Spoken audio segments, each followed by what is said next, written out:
A paz do Senhor, meu querido irmão, minha querida irmã. Quem fala aqui é o pastor Edivaldo Oliveira. Você está no canal Minuto com Deus e eu tenho uma palavra para o seu coração. Hoje, o Senhor diz para você não desistir. Irmãos, eu sei que em alguns momentos da nossa vida, as coisas ficam pesadas demais, mais pesadas do que podemos suportar. E nós nos sentimos totalmente desesperados e sem saber o que fazer e nem por onde começar. Pensamos em desistir e ficamos tentando encontrar um bom motivo para continuar. Hoje, o Senhor quer te mostrar que existe sim um motivo para que você prossiga. Ele quer te mostrar que por mais difícil que a caminhada esteja, ela vale a pena, pois você não está sozinho e o próprio Deus está do seu lado, te ajudando e te fortalecendo a cada passo que você dá.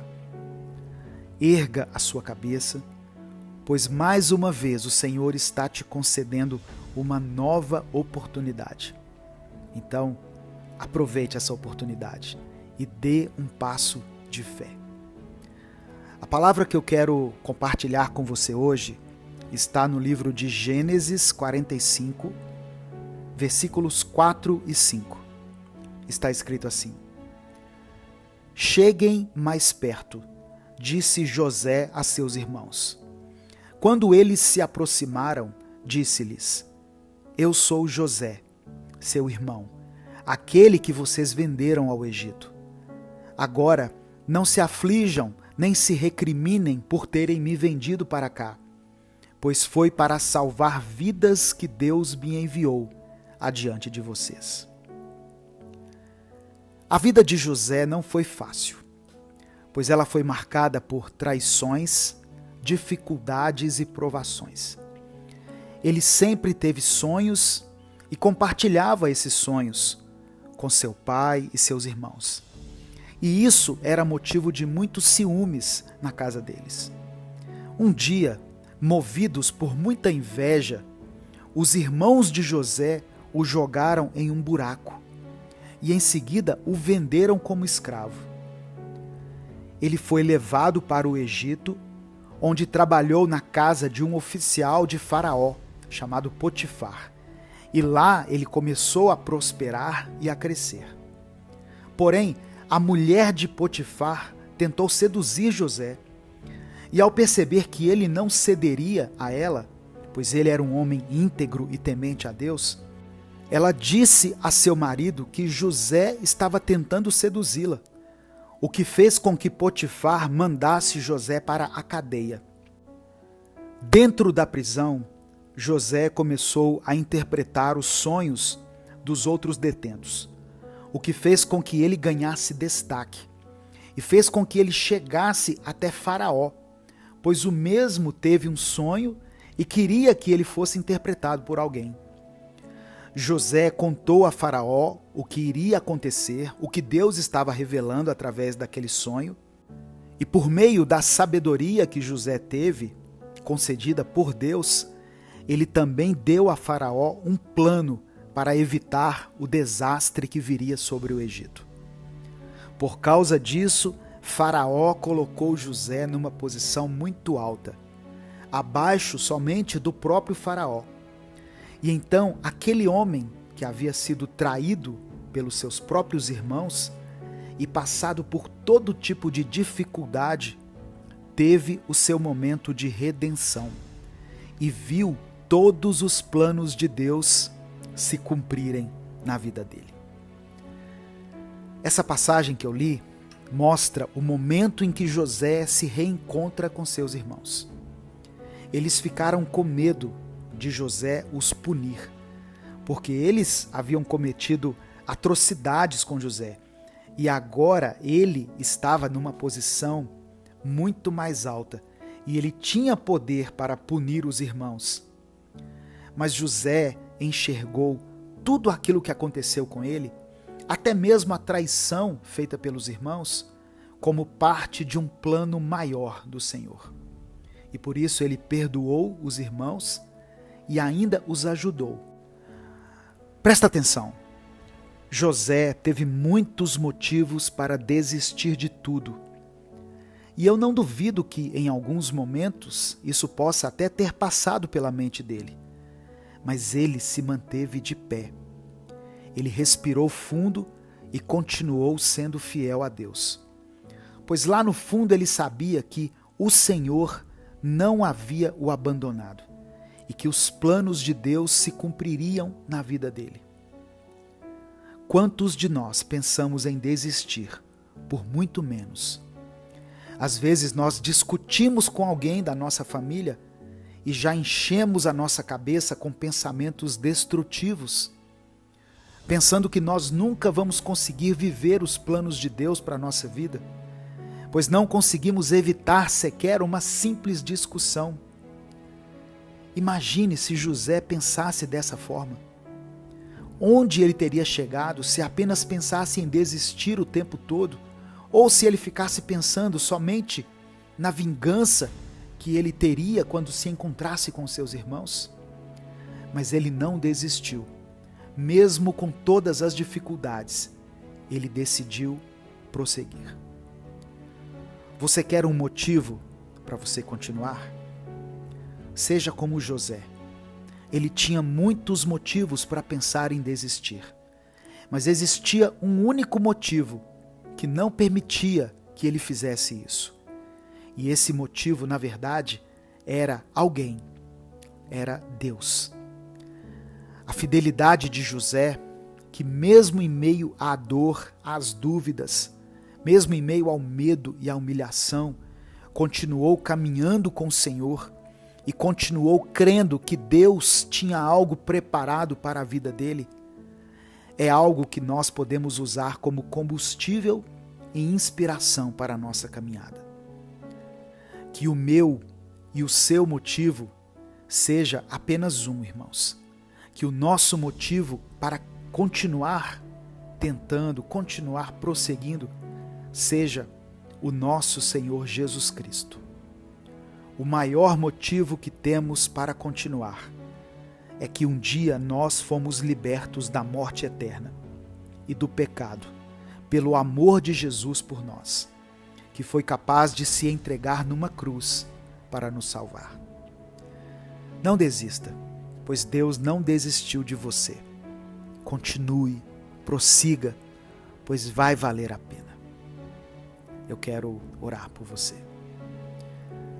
Senhor meu Deus, obrigado pela Tua palavra e pelo Teu amor. Nos perdoe pelos nossos pecados. O Teu amor por nós é capaz de apagar uma multidão de pecados. Sabemos que a Tua graça nos envolve e nos purifica. Portanto, te pedimos que o Senhor nos perdoe por tudo aquilo que fizemos, seja através da nossa mente, das nossas atitudes ou das nossas palavras. Tudo aquilo que vai contra os Teus mandamentos. Nos perdoe porque muitas vezes pensamos em desistir. E sempre deixamos que as circunstâncias nos abalem e nos desanimem. Mas sabemos que temos o maior motivo de todos para continuar. E esse motivo é o Teu Filho Jesus Cristo, que nos ama e que está disposto a nos levantar a cada queda e a nos refazer a cada erro que cometemos. Que o Senhor nos dê fé e persistência, assim como José. Queremos viver uma vida que glorifique o Teu nome verdadeiramente. Pai, eu apresento diante da Tua presença cada pedido de oração que foi feito aqui nessa palavra de hoje. Tanto aqueles que foram escritos nos comentários, como aqueles que foram feitos apenas no pensamento daqueles que estão me ouvindo agora. E eu te peço que o Senhor vá com o Teu poder transformador até a vida de cada um. Visite essa família, Senhor, e abençoe todas as áreas da vida dele e da vida dela. É por isso que eu oro e te agradeço em nome de Jesus. Amém. Não saia sem dar o seu like nesse vídeo, se inscreva no canal e ative o sininho das notificações. Se quiser apoiar esse projeto evangelístico, seja membro do canal. Deus te abençoe, eu sou o pastor Edivaldo Oliveira, esse foi mais um Minuto com Deus.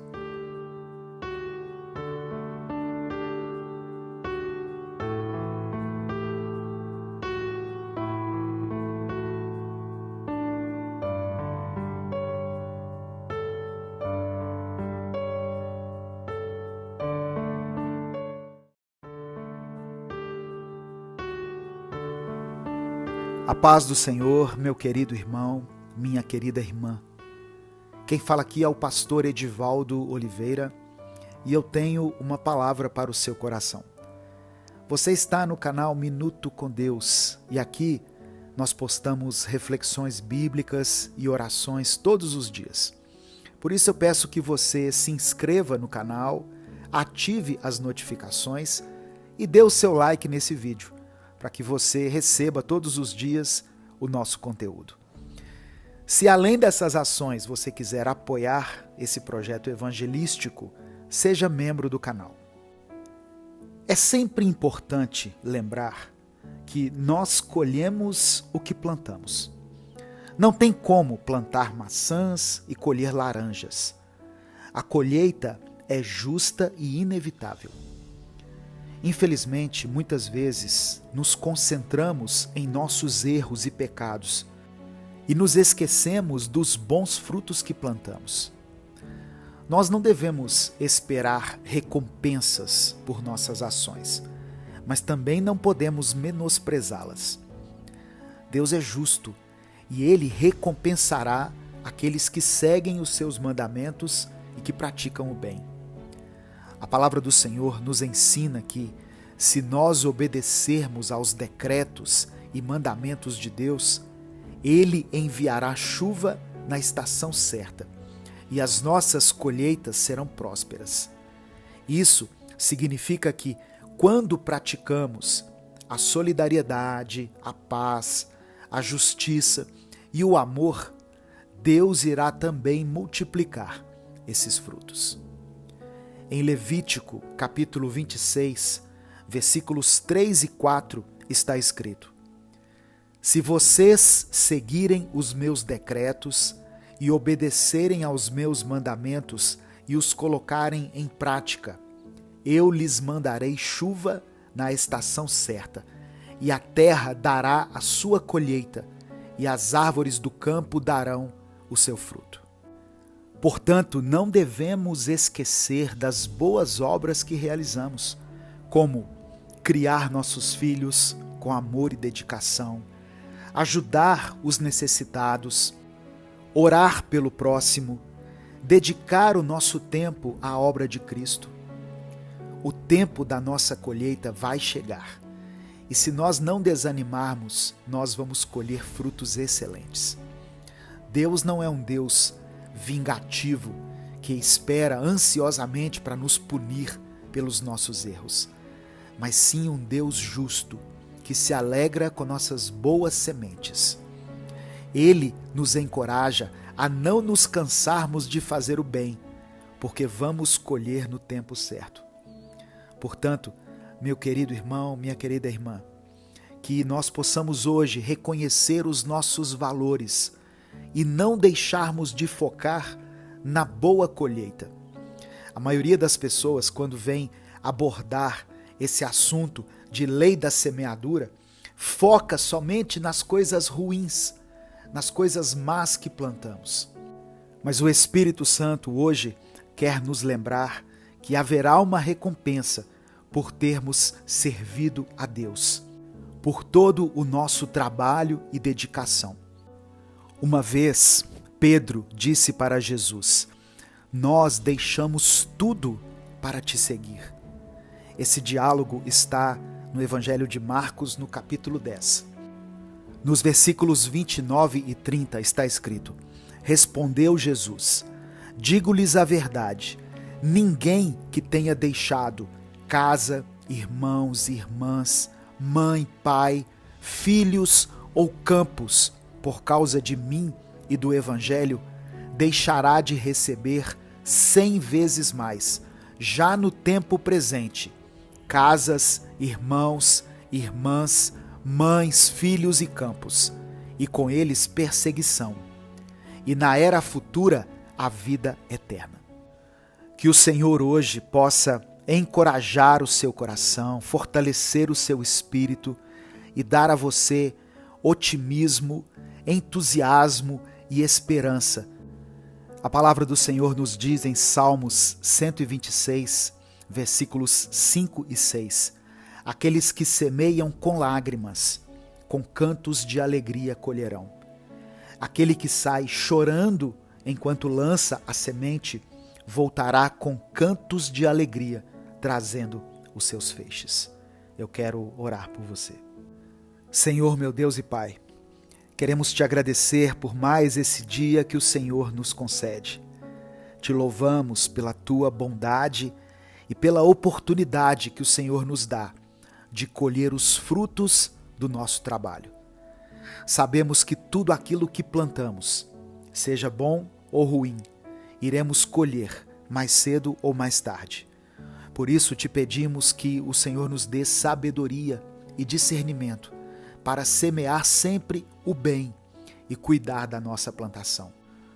Ó Deus, muitas vezes nós estamos tão preocupados com os problemas e com as dificuldades que nos esquecemos de te louvar e te agradecer, de reconhecer os bons momentos, as alegrias que recebemos, as conquistas que tivemos. Que o Senhor nos ensine a sermos gratos por tudo aquilo que temos e a reconhecer a tua mão em cada bênção que chega até nós. Que possamos sempre nos lembrar que o Senhor é um Deus justo e que nos recompensa pelas nossas boas obras. Não queremos fazer o bem somente para receber recompensas, mas assim como o Senhor nos amou e cuidou de nós até aqui, nós também queremos espalhar esse amor e cuidar daqueles que estão próximos a nós. Nos ajude a vivermos de acordo com a tua vontade e fazermos aquilo que te agrada. Que a cada dia que se inicia, nós possamos semear boas sementes e obter boas colheitas. Que cada dia seja percebido e reconhecido por nós como uma nova oportunidade de fazer o bem e de sermos instrumentos da tua graça e do teu amor. É por isso que nós oramos e te agradecemos em nome de Jesus. Amém. Compartilhe essa mensagem, ela pode transformar a vida de alguém. Deus te abençoe. Eu sou o pastor Edivaldo Oliveira. Esse foi mais um Minuto com Deus. Olá, eu sou Edivaldo Oliveira e você já conhece esse nosso canal, Minuto com Deus, onde nós postamos mensagens que te guiam espiritualmente todos os dias. Agora, nós criamos um novo canal, o Minuto Reflexão, onde nós postamos vídeos para te guiar num crescimento pessoal, numa melhora da sua saúde mental e do seu bem-estar. Se inscreva clicando no ícone ou no link que estará na descrição e nos comentários desse vídeo. Os vídeos lá são postados todos os dias, então ative as notificações para que você não perca nenhum minuto reflexão.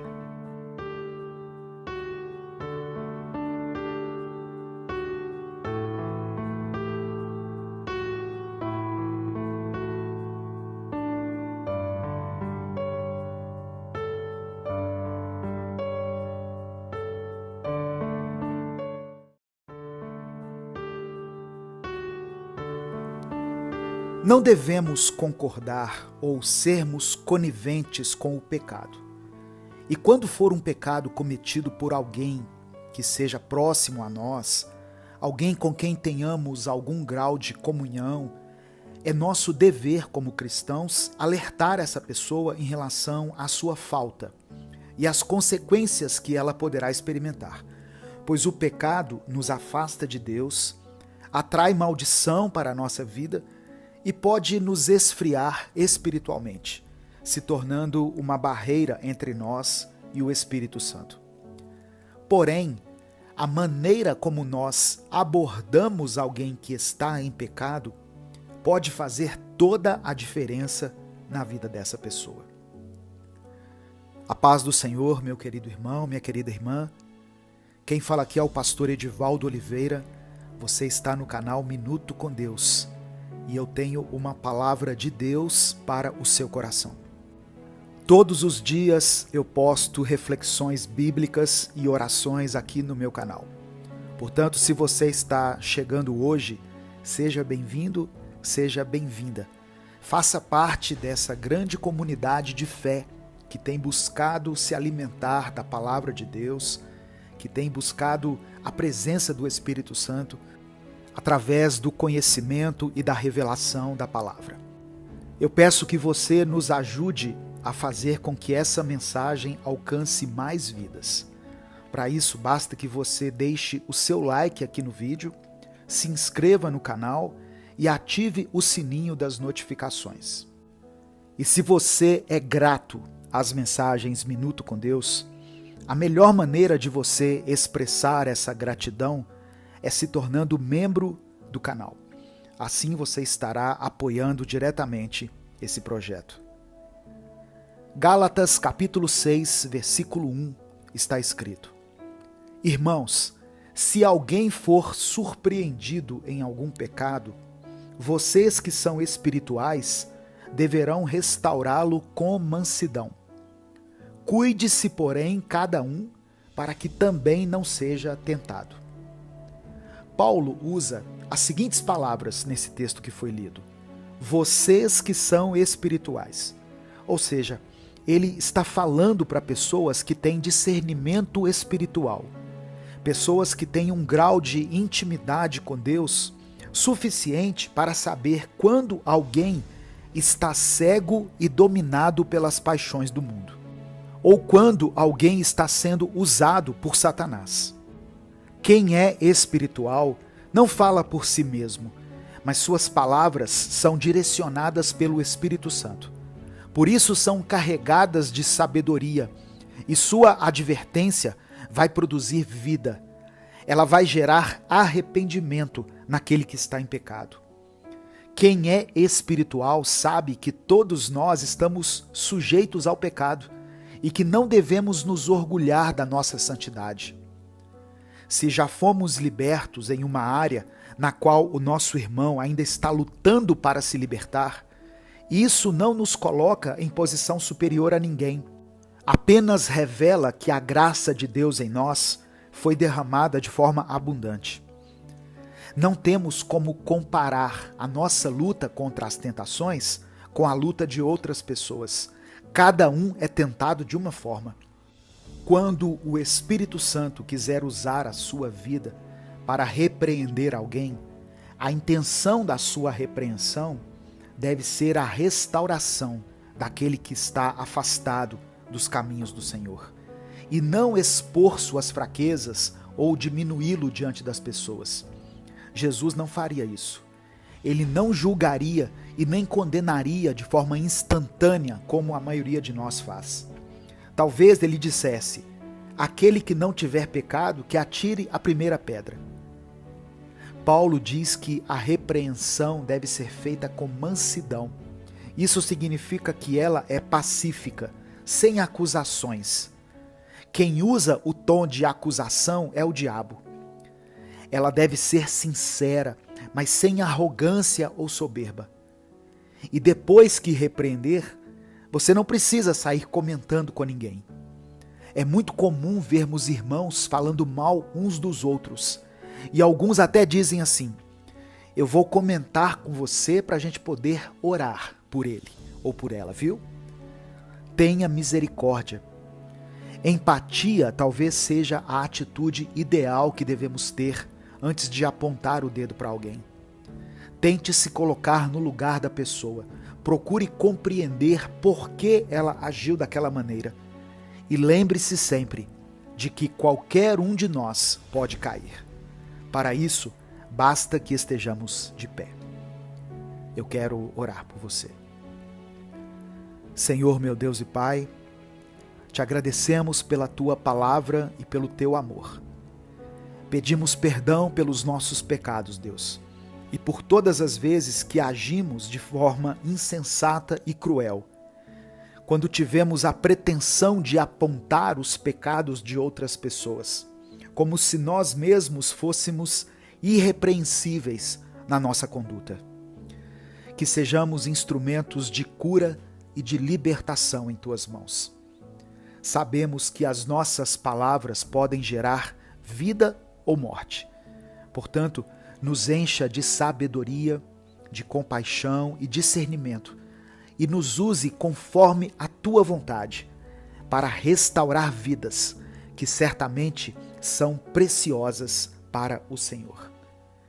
Eu quero apresentar diante de ti cada pedido de oração que está sendo colocado aqui nesses comentários e pedir que pela tua graça e misericórdia o Senhor visite cada pessoa, cada família aqui representada nas suas necessidades e que o Senhor possa suprir cada uma delas segundo a tua vontade. Que o Senhor restaure a vida desse casal, ó Deus, que tem passado por uma crise no seu relacionamento. Que o Senhor traga de volta para casa aquele filho que abandonou a tua presença. Que o Senhor dê vitória a esse irmão e essa irmã que tem lutado contra as enfermidades na sua vida. Que eles possam receber de ti a cura ou o milagre que estiverem buscando. Queremos ser vasos de honra e não de desonra nas tuas mãos. Eu peço que o Senhor abra as portas de emprego para aqueles que estão em busca de uma oportunidade. Que essa pessoa que está participando desse processo seletivo lá naquela empresa receba uma boa notícia ainda nessa semana. A tua palavra diz que do suor do nosso rosto nós obteríamos o nosso pão. Sabemos que o nosso país passa por uma crise econômica e financeira e que é alto o índice de pessoas desempregadas.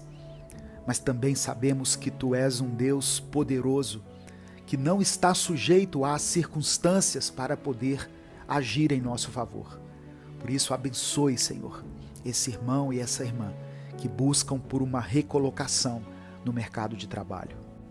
É por isso que eu oro e te agradeço em nome de Jesus. Amém.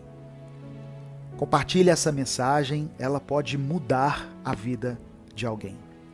Baixe no seu celular o aplicativo Minuto com Deus. Deus te abençoe, eu sou o pastor Edivaldo Oliveira. Esse foi mais um Minuto com Deus.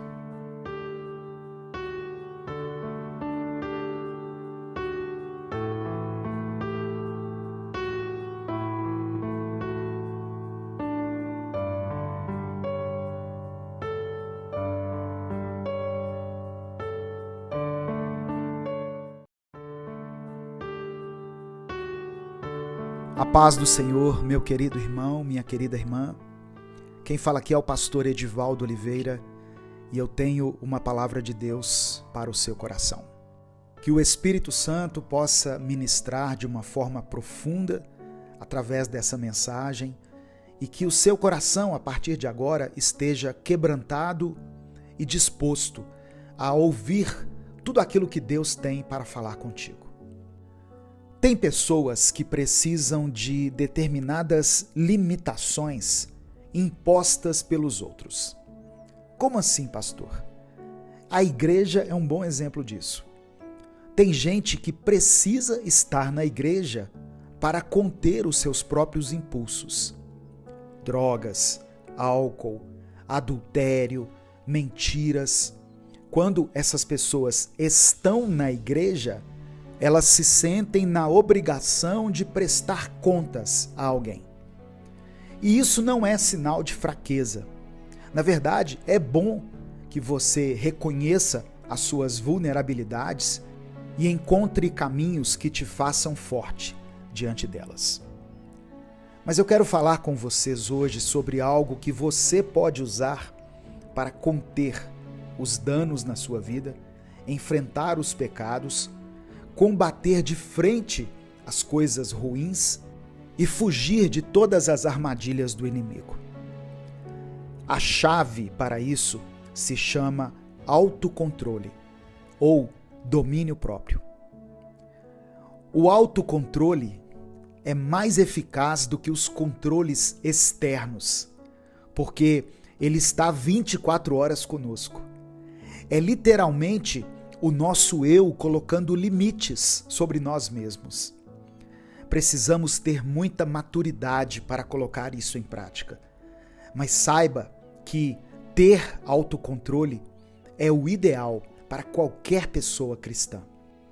Eu queria convidar você a ouvir essa mensagem até o final. E para que essa palavra transforme a vida de mais pessoas, eu quero pedir que você dê o seu like nesse vídeo, se inscreva no canal e ative o sininho das notificações.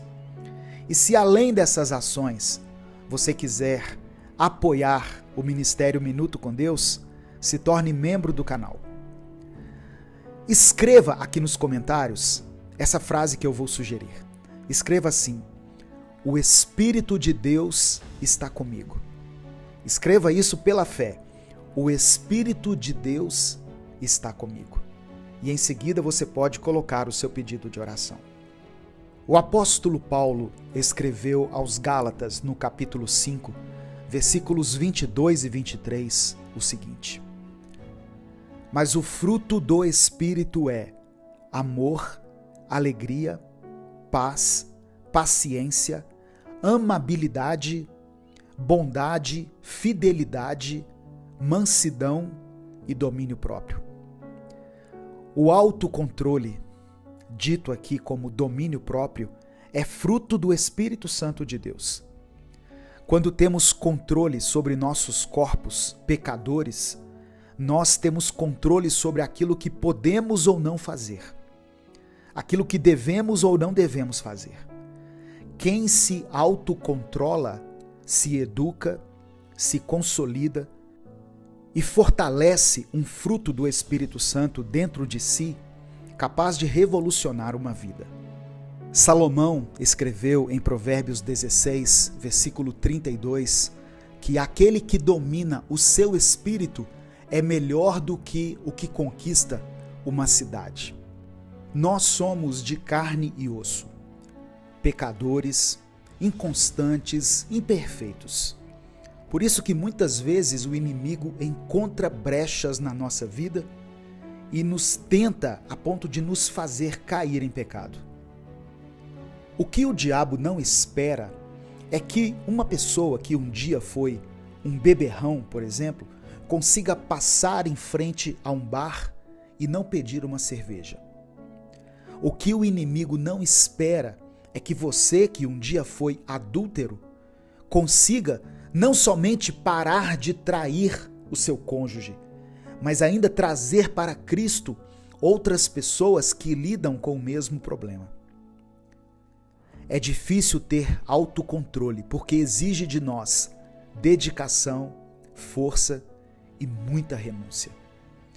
O apóstolo Paulo disse em 1 Coríntios, capítulo 9, versículo 27, mas esmurro o meu corpo e faço dele meu escravo, para que depois de ter pregado aos outros, eu mesmo não venha a ser reprovado. Paulo era um pecador como eu e você, mas colocou a obra de Deus à frente de qualquer coisa e praticava o autocontrole o tempo todo, para não cair em contradição, para que a palavra de Deus fosse uma só através dele, para que a verdade do Senhor falasse nele. Todos nós que somos pecadores aos olhos do Senhor, quando nós nos iramos com facilidade, ou quando nós cedemos muito facilmente àquele pecado de estimação, o que você acha que os outros que nos veem como filho de Deus podem pensar? A palavra que pregamos muitas vezes cai em descrédito por causa do nosso testemunho. As pessoas olham para o nosso comportamento e falam, ou apenas pensam, Cristo não salva. Olha aquela pessoa ali que disse que ser alcoólatra é armadilha para o inimigo. Ele agora está bebendo igual a mim. Então, irmãos, enquanto o diabo espera pelos nossos deslizes, Deus espera de nós o domínio próprio, o autocontrole. Porque quando nós temos esse fruto do Espírito em nossa vida, nós temos em nossas mãos o poder de vencer toda a obra do inimigo. O autocontrole nos dá poder de escolher, inclusive onde errar, onde acertar, avaliar e ponderar de forma espiritual o que fazer. Enfrente os seus pecados, as suas fragilidades, tome o poder da sua vida, assuma a direção dos seus atos, tenha autocontrole. Eu termino com 2 Timóteo capítulo 1, versículo 7, que diz: pois Deus não nos deu espírito de covardia, mas de poder, de amor e de equilíbrio.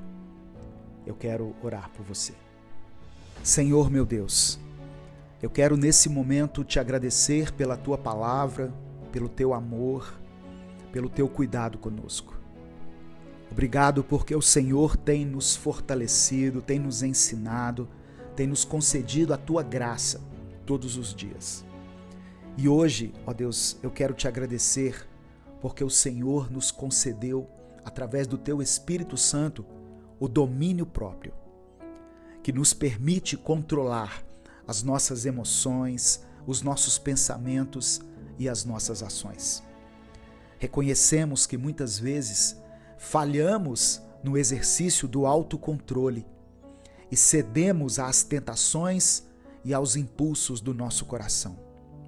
Por isso, clamamos pelo teu perdão e pela tua misericórdia.